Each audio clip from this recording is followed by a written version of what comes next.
Now we go to Washington, where we have visuals of President Trump as he hosts 5 African leaders.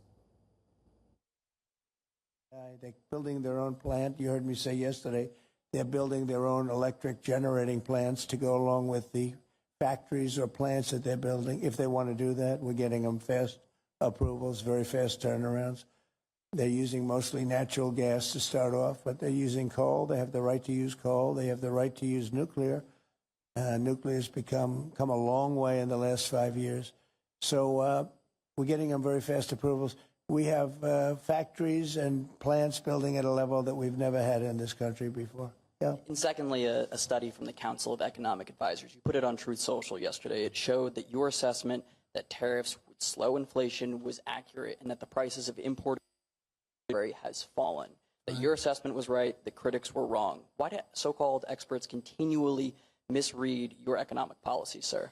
Well, it's not the experts, it's the fake news and a combination of that and the Democrats. I saw an ad on television today on Fox, and it was some ad about, oh, Trump has raised costs. It's the opposite.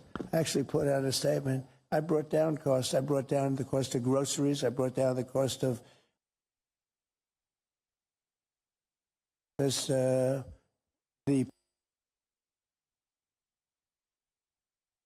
they were just a short time ago. That was caused by Biden and stupid policy. Now it's actually even at a lower price. So when I see an ad like that, it's always good to respond. I feel you have to respond. It was an ad that things are more costly. No, they're much less costly.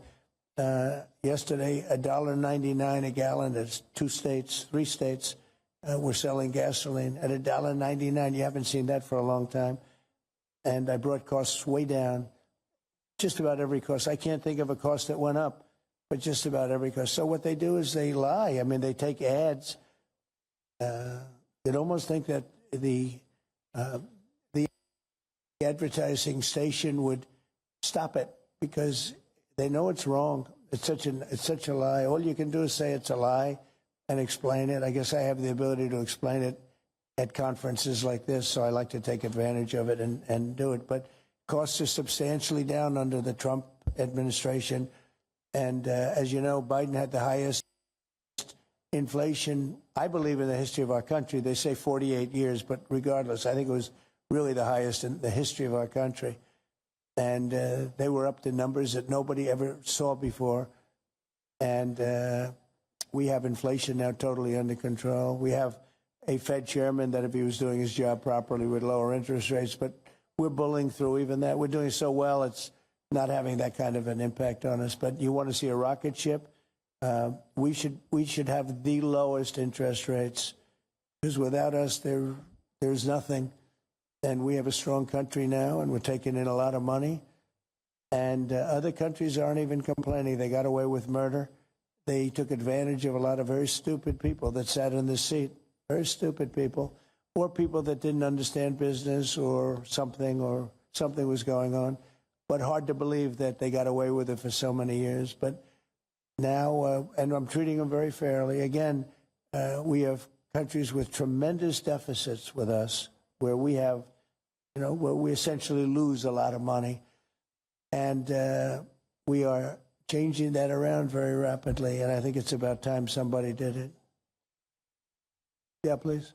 So yesterday, you said that you were not sure who ordered the munitions halted to Ukraine. Have you since been able to figure that out? Well, I haven't thought about it because we're looking at Ukraine right now and munitions, but I have not gone into it. What does it say that such a big decision could be made inside your government without you knowing? I would know. If a decision was made, I will know. I'll be the first to know. In fact, most likely I'd give the order, but I haven't done that yet. Yeah, please. Netanyahu went over the last couple of days, and how realistic do you think a ceasefire is this week? Well, we're talking about Gaza for the most part. I think we have a chance this week or next week. Not definitely. We all deal with so much, but there's a very good chance that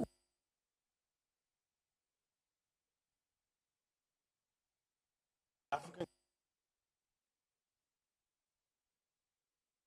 countries having access to the US market. And that's beyond it. Well, we'll take a look at that. Yes, please. Thank you. That's we know that program's been in place. A lot of other countries operating in Africa. In Africa. So I think anything. In Alvarado, Texas, allegedly set off fireworks outside an ICE office. Yeah. They had guns and vests and two-way radios. Do you think that a left-wing militia that is targeting? Making it available to these people, because you look at the guns they had, they were brand out of some military shop. People that, if